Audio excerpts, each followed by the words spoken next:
are now live. Good morning.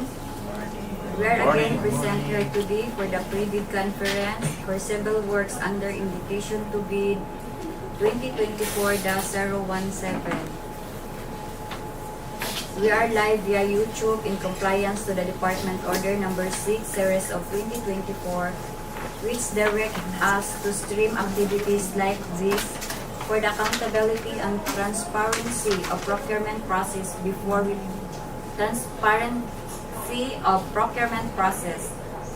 Before we proceed, we will request the Secretariat for a roll call and include acknowledgements of the guest present. Thank you, Madam Chair. Our attendees for today's activity, pre-bid conference for Second District Engineering Office. We have here the back members, starting with our Vice Chairperson, Engineer Lorna Birubin. Present. Professional members, we have Engineer Jeffrey C. Saman. Present. And Engineer Arthur Noel Aylor. Present. From the back secretariat, headed by Engineer Edwin P. Pascual Jr. Present. Back secretariat member, we have Ms. Rose Beatty P. Bakay. Present. From the technical working group, we have here the member, Engineer J.R. M. Malinaw. Present. From the planning and design sections, we have here the representatives, Engineer Ronel Zymor B. Banal. Present. And Engineer Christine Gay Ras. And we would also like to acknowledge our viewers via YouTube. Good morning and welcome. That would be all, Madam Chair. Thank you. Since with the majority of back members present, I hereby declare a quorum and call in the meeting in order. We have the preset agenda for this activity. Number 1, brief presentation explanation by the back of the following. Basic contract data, including contract description, EBC, and duration. B, requirement of bidding documents, including instruction to bidders, general condition of contract, special condition of contract, specification, drawings, bill of quantities, and form. Letter C, document to be submitted by the bidders. Number 1, technical component of the bid. Number 2, financial component of the bid. D, criteria of procedure for eligibility check, preliminary examination of bids, detailed evaluation of bids, post-qualification, status of ongoing projects and awards. Number 2, question, comments from bidders, and replies of the back and other representative of procuring entity. Number 3, other matter, 3-strike policy against violation of Section 69.1.I of IRR of RA 9184. Number 4, summary of proceeding, including supplemental bid bulletin to be issued. Any motion or other matters to be included in the agenda. If there is none, may I know the pleasure of the body. I move to adopt the preset agenda. I second. It has been moved by Engineer Samon and seconded by Engineer Lor. And with no objection, the motion to adopt this agenda is hereby approved. First in order of the business is the explanation of basic contract data, including contract description, EBC, and duration. This will be presented to us by Engineer Banal and Engineer Ras from the planning and design section. Here are the list of the projects.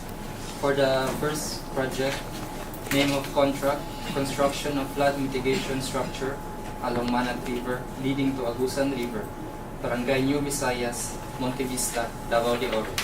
Contract ID number 24LI0113. Location, Davao de Oro.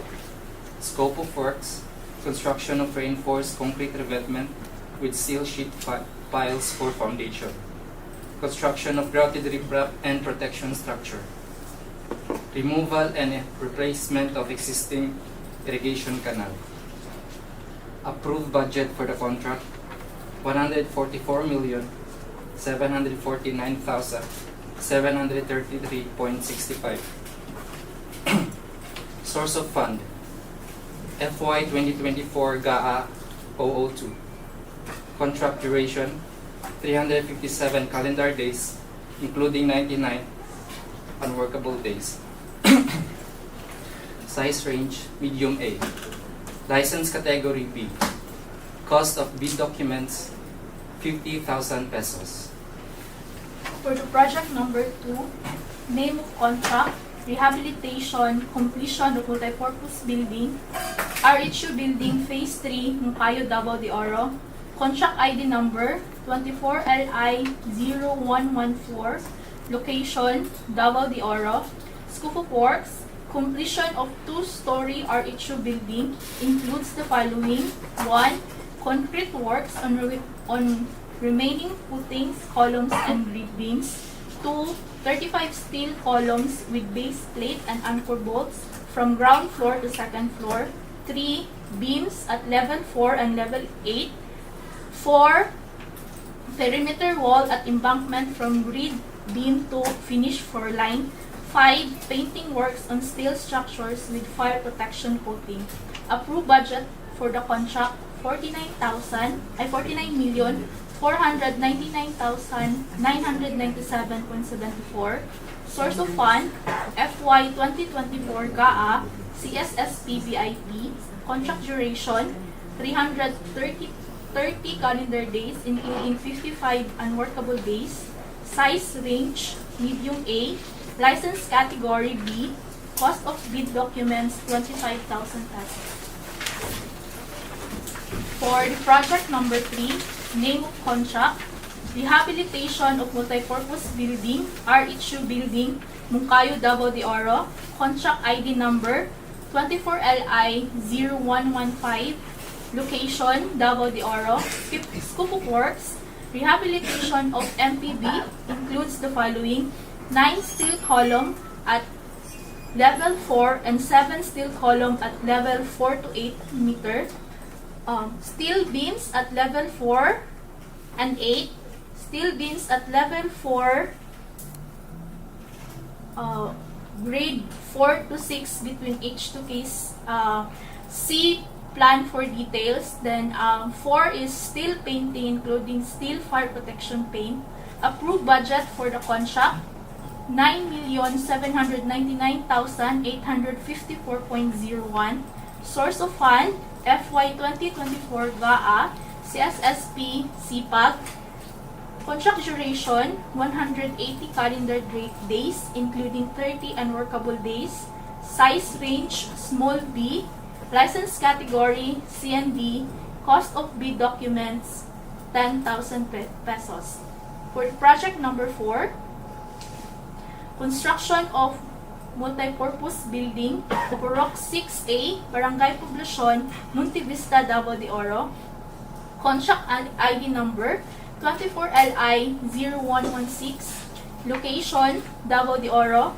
Scope of works, construction of multipurpose building incorporating earthworks, reinforced concrete works, plumbing, tiles, cement plaster finishing, painting works, along with electrical works, quote-unquote, lighting fixtures, outlets, and concrete pedestal. Approved budget for the contract, 4,949,999.85. Source of fund, FY 2024 GAA, CSSP BIP. Contract duration, 90 calendar days, including 15 unworkable days. Size range, small b. License category, CND. Cost of bid documents, 5,000 pesos. That's all, Madam Chair. Thank you, Engineer Banal and Engineer Ras, for your explanation of the project to be procured by the interested bidders. Next in the order of the business is the requirement of bidding documents, which will be discussed by the Back Secretariat. Good morning, everyone. Good morning. To participate in qualifying our procurement activity, interested bidders are encouraged to read the following documents. First, instruction to bidders, the bid data sheet, general conditions of the contract, special conditions of the contract, the bill of quantities, drawings in specification, and lastly, securities in other forms as may be required for the contract. Bidders are strongly advised to read each provision, especially the instruction to bidders and general conditions of the contract. Most special instructions are clearly spelled out in the bid data sheet and the special conditions of the contract, respectively. Bidders are also encouraged to check the bill of quantities so that your bid will be responsive to the requirements set forth in the bidding documents. These documents can be downloaded free of charge from the PhilJEPS and DPWH websites. Interested bidders shall pay the applicable amount for the bidding documents not later than the submission of your bids. That's all, Madam Chair. Thank you for discussing this document. Next in order of the business is the document to be submitted by the bidders and other reminders in the preparation and submission of this bid. This will be discussed to us by the Back Secretariat. Thank you, Madam Chair. Good morning, everyone. The following documents should be included by interested bidders in their bids for the technical component of the bid: PhilJEPS certificate, if not enrolled in CWA, ECAB license and registration, statement of all ongoing government and private contracts, SLCC, and FCC computation, and statement of total asset and total liabilities, JDA if applicable. If already enrolled in CWR, eligibility documents to be updated if any. Bid security, project requirements, organization chart for the contract, list of contractors' key personnel, list of major equipment owned or leased, and omnibus sworn statement in prescribed format in accordance to DPWH Resolution 16-2020. For the financial component of the bid form, bid prices in the bill of quantities, detailed estimates including a summary sheet indicating the unit prices of construction materials, labor rates, and equipment rentals used in coming up with the bid, and cash flow by quarter. Please be reminded that the following documents, omnibus sworn statement, bid form, and bid securing declaration, if you opted to this type of bid security, should be in standard format as per guidelines of GPPB Resolution 16-2020. Kindly check the format of the documents you are using to avoid being declared non-responsive pursuant for using unprescribed format. These documents should be submitted using two-envelope system. Bidders are urged to only fasten the documents at the topmost portion instead of hard or soft binding them. Each document should be ear-tagged appropriately. It should be labeled based on the name of the document attached, not the number or letter according to the checklist. There shall be 3 copies of these documents: original, copy 1, and copy 2. Original copies of technical component of the bid shall be sealed on one envelope, and original copies of financial component of the bid shall be sealed on another envelope. These envelopes should be labeled as original copy of technical component and original copy of financial component. These labeled envelopes shall then be sealed into one envelope and label it as original copy of the bid. The same process of sealing for copies 1 and 2. Lastly, original copy, copies 1 and 2 of the bid shall be sealed into one final envelope and label it inappropriately as instructed in the bidding documents. Bidders are encouraged to read Section 21 of the Instructions to Bidders, page 40, to fully understand the sealing and marking of bids in case you did not catch up what I have said. Submit your bids personally here in our office on or before June 18, 2024, 10 a.m. Late bids will not be accepted. You have also the option to submit your bids electronically. Preparation of technical and financial documents of your bids are outlined in DEO number 87 series of 2020. Sealing and marking of bids is also outlined on the said DEO and is also reiterated on the bid data sheet. Interested bidders are advised to read these in case your choice is electronic submission. Submit electronic bids to electronicbids_Davao de Oro 2 at dpwh.gov.ph on or before the same date, June 18, 2024, 10 a.m. Please be reminded that your key personnel should only occupy one position in your organizational chart. Duplication of functions of your personnel will be grounds for disqualification pursuant to the principle of item 6 under Department Order Number 9 Series of 2012. Also, indicate the tax identification numbers since this will be used in the award of contract. Further, on your bid form and bill of quantities, write legibly. Yun pong nababasa ni Chairperson ang handwriting. Also, if you are offering a discount in your bid form, please indicate specifically the methodology as to where or which pay item the discount will take effect. Absence of methodology, original amount will prevail. Discrepancies between bid prices in words and figures, the words will prevail.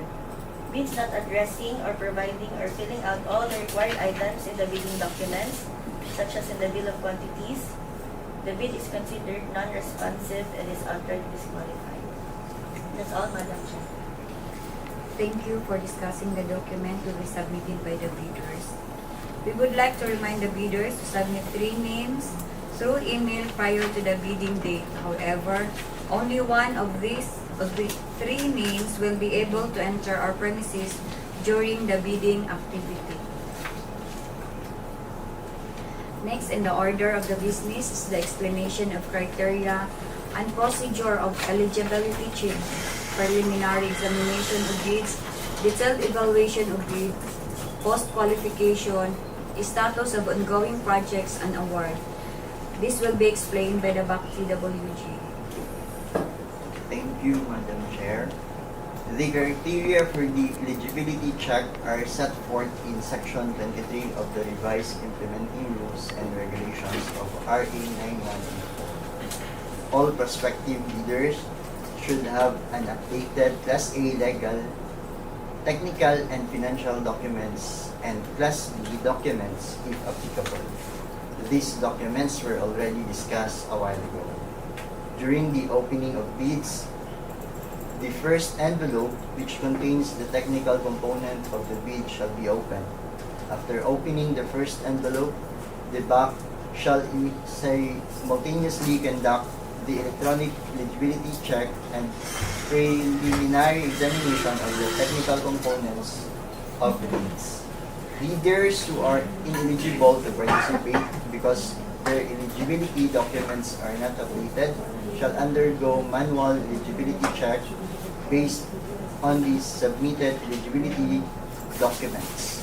If found to be eligible and at the same time pass the preliminary examination of their technical proposal, their financial proposal will also be open. However, the committee will conduct second electronic eligibility check after updating the eligibility records of the bidder through the contractor's profile application or through Procurement Service Central Office. Result of the latest electronic eligibility processing shall prevail over the manual eligibility evaluation. All open financial components of the bid shall also undergo preliminary examination. If passed, the committee will read the bid amount stated in the bid form.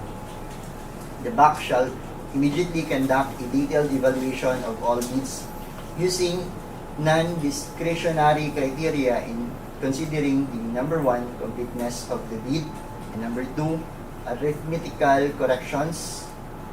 Bid shall then be ranked in ascending order of their total calculated bid prices. As evaluated and corrected for computational errors and or bid modification to identify the lowest calculated bid. The lowest calculated bid shall undergo post-qualification in order to determine whether the bidder concerned complies with and is responsive to all requirements and conditions as specified in the bidding documents pursuant to Section 34 of the Procurement Law. If found to be responsive, the bidder will be declared lowest or single calculated and responsive bid and will be recommended for award of the contract. If found to be non-responsive, the committee will conduct post-qualification to the next lowest calculated bid during bid evaluation stage. Also, bidders with ongoing contracts should be reminded that committee will verify you if you have existing delayed contract per Department Order number 127 series of 2018. RE strict application of RA 9184 in the conduct of post-qualification of bidders with delayed ongoing contracts with the DPWH. If you have incurred negative slippage as defined in the said DEO or currently being imposed with liquidated damages, you should settle these findings before the period of post-qualification ends to avoid post-disqualification of your firm. Also, all requirements set forth in the bidding documents and instructions relayed during this conference should be addressed and be well taken care of to avoid disqualification or post-disqualification. The BAC, with the assistance of the equipment verification team, will be strict on the compliance of the equipment as part of post-qualification as per Department Order number 127 series of 2018. As part of the post-qualification, the equipment verification team will conduct an inspection on the verification of the equipment pledged by the bidder, including other documents to be evaluated. That's all, Madam Chair. Thank you for that discussion.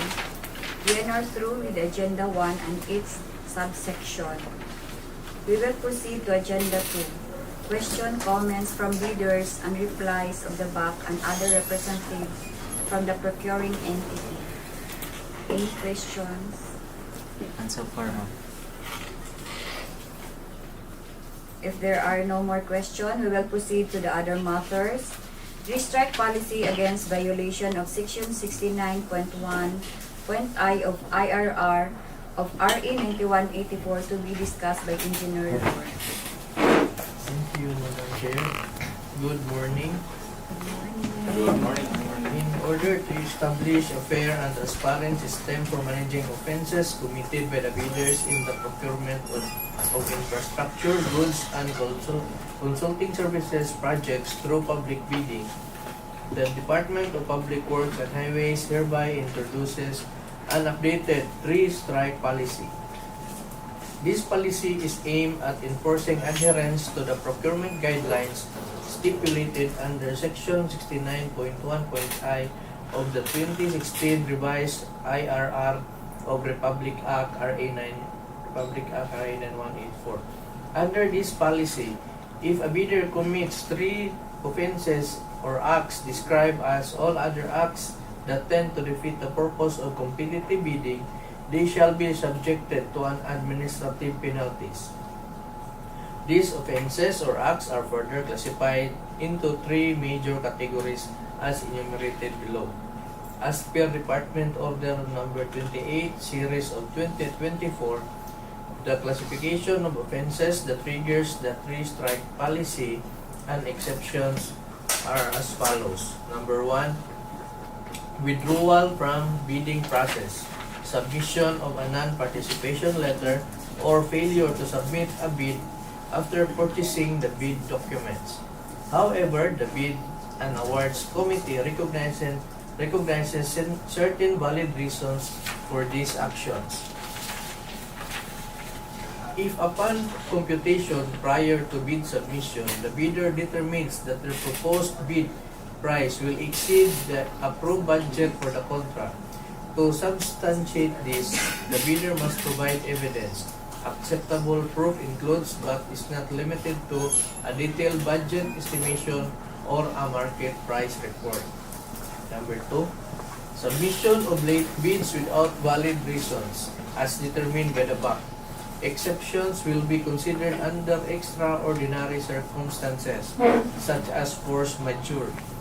This refers to unexpected and unavoidable external events that impede or prevent a bidder from timely bid submission as defined in the Article 1174 of the Philippine Civil Code. Number 3, submission of patently insufficient bid. A patently insufficient bid refers to a bid that fails to include or comply with certain mandatory requirements. The determination of a bidder committed such an offense may occur as outlined below. A. During eligibility screening and or shortlisting. Submission of an expired certificate of Philippine Government Electronic Procurement System or PhilGEPS registration platinum membership, or a certificate of PhilGEPS certification containing expired Class A legal and financial documents as determined during the eligibility screening. Failure to include certificate of employment, contract agreement among permanent personnel and staff of the firm, and curriculum vitae in the application for eligibility. Letter B, during bid evaluation. Failure to submit required bid forms as outlined in Annex C detailing the complete list of required bid forms. Submission of incomplete, insufficient, or defective documents due to the non-inclusion and or omission of mandatory provisions and statements for the required bid forms as per Annex C outlining the mandatory provisions of required forms. Submission of an unnotarized bid securing declaration, an omnibus sworn statement, and joint ventures agreement, or statements from all the potential joint venture partners, with the exception during the declaration of state of calamity, or implementation of community quarantine, or similar restriction declared or being implemented either in the locality of the procuring entity or of the bidder. Submission of the bid form, price schedules, bid securing declaration, omnibus sworn statement, and joint venture agreement without the name, legal capacity, and signature of the bidder or its authorized representative. Nomination of key personnel of a profession different from what is required by the bidding documents.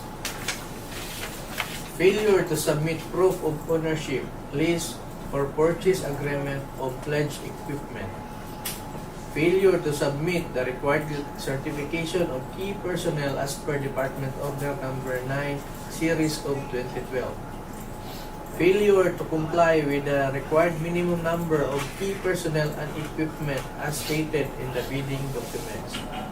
During post-qualification, participation in bidding for infrastructure projects by a bidder whose allowable range of contract cost, ARCC, as indicated on the PCAB license, does not match with the specific requirements of the infrastructure project being bid for in terms of category, classification, and size ranges. Enforcement and penalties. If a bidder commits any of the 3 major offenses or acts listed above 3 times within a year, starting from the approval date of the resolution recommending the imposition of strike 1 first warning, which is counted as day 1 through day 365, and if these 3 offenses are of a similar or identical in nature, it will trigger the enforcement of the stipulated administrative penalty, suspension from participating in all DPWH procurement activities and entering into contract with any DPWH procuring entity.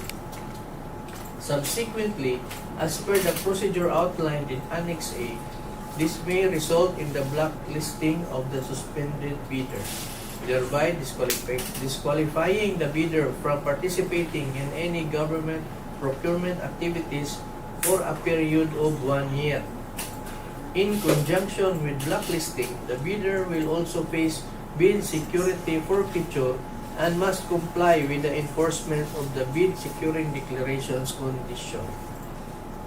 In more severe instances, when a bidder commits another set of 3 strikes similar offenses or more than 2 sets of 3 similar offenses, instances where more than 6 similar offenses occur within the said 1 year time frame, the bidder may be subjected to an increased penalty resulting in blacklisting for a period of 2 years.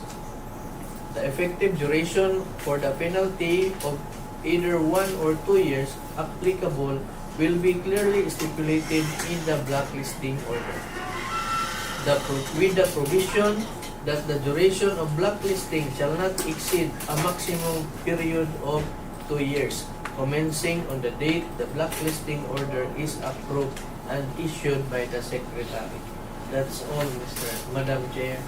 Thank you. We will now proceed to the last agenda, the summary of proceeding, including supplemental bid bulletin to be issued, to be presented by Engineer Sam. Thank you, ma'am. All needed information were discussed and explained by the resource person.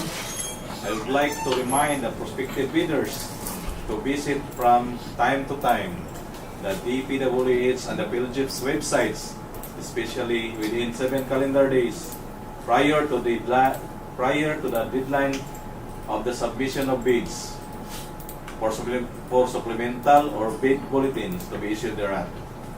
Please also be reminded that the submission of bids is on or before June 18 at 10 a.m. Late bids shall not be accepted. Bid opening will be on June 18, 2024 at 10:15 a.m. in the morning. That's all, sir. Ma'am. Thank you. All of the business in the agenda were already taken into consideration. May I know the pleasure of the body? I move to adjourn this conference. I second the motion. It has been moved by Engineer Samon and seconded by Engineer Lor. And with no objection, the motion to adjourn this conference is hereby approved. The conference is now adjourned. Thank you.